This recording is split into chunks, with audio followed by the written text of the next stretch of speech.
কয়েকদিন আগে আমাদের পার্টির ভারপ্রাপ্ত চেয়ারম্যান দেশনায়ক তারেক রহমান সাহেবের সাথে বর্তমান ইন্টেরিয়াম গভর্নমেন্টের প্রধান ওনার সাথে বৈঠক হয়েছে এবং এই বৈঠকেই সিদ্ধান্ত হয়েছে। কাজে এর বাইরে আমাদের আর এখন কোনো অবস্থা নেই। আমরা বিশ্বাস করি যে এই সরকার অতি দ্রুত যে সংস্কার করার সেটা করে এবং বিচারের যেটা ব্যবস্থা আছে সেটা শুরু করবেন। অলরেডি একটা বিচার শুরু হয়েছে। আর ইতিমধ্যেই নির্বাচনী শিডিউল তিনি অ্যানাউন্স করবেন, যেটা অলরেডি তিনি বলেছেন যে নির্বাচন কমিশনকে নির্দেশ দিয়েছেন। কাজে এখন জাতীয় নির্বাচনের আগে অন্য কোনো স্থানীয় নির্বাচন হওয়ার কোনো সুযোগ নেই। দুদিন ধরে রাজশাহীতে এই ব্যাপারে অবশ্যই বিএনপি চিন্তা করে তারপর বিএনপির অবস্থান বিএনপি পরিষ্কার করবে। প্রচারণার বিষয় শোনা, আমি একজন যেহেতু আশা করি একজন প্রার্থী, সেই কারণে আমরাও চাই যে যাতে কালো টাকার প্রাধান্যটা না আসে, কেউ অতিরিক্ত টাকা খরচ করে যাতে নির্বাচনে বিজয়টাকে ছিনতাই করতে না পারে, সেটার জন্য যতটুকু কৃচ্ছতা সাধন করা দরকার সেটা করতে হবে। তবে আবার এর মানে এই না কারণ সব প্রার্থী যাতে জনগণের কাছে তার যাওয়ার সুযোগটা থাকে সেই ব্যবস্থাটাও ওপেন রাখতে হবে। এমন কোনো কিছু করা ঠিক হবে না যাতে আবার প্রচারণার মাধ্যমে যেভাবে জনগণের কাছাকাছি যাওয়া যায় সেটা যাতে ব্যাহত না হয়। জেলা একসাথে কাজ করছে। কালকেও তো আমার একটা সভা ছিল টোটাল রাজশাহী বিভাগের, সেখানে তো তারা ছিল এবং সকল জেলার।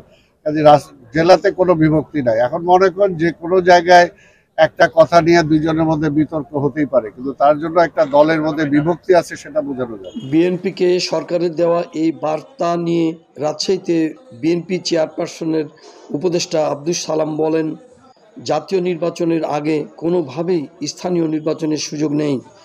শুক্রবার দুপুরে রাজশাহীর গোদাগাড়ি প্রেমতলী গৌরাঙ্গ বাড়ি পরিদর্শন ও স্থানীয়দের সাথে মত বিনিময় সভা শেষে সাংবাদিকদের প্রশ্নের জবাবে তিনি কথা বলেন।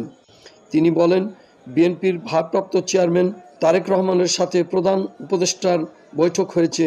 বৈঠকে জাতীয় নির্বাচন অনুষ্ঠিত করার ব্যাপারে কথা হয়েছে। এর বাইরে আর কোনো চিন্তা নেই।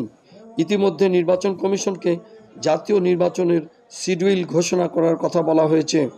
এ অবস্থায় জাতীয় নির্বাচনের আগে কোনোভাবেই স্থানীয় নির্বাচনের সুযোগ নেই।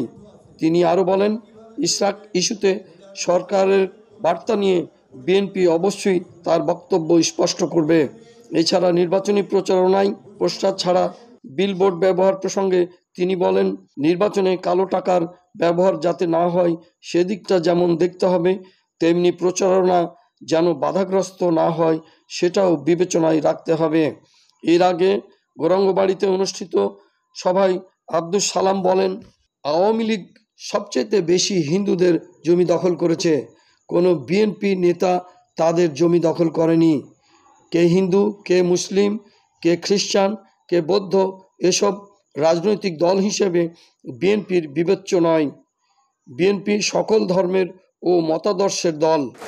মামুন রেজা, ভয়েস বাংলা, রাজশাহী।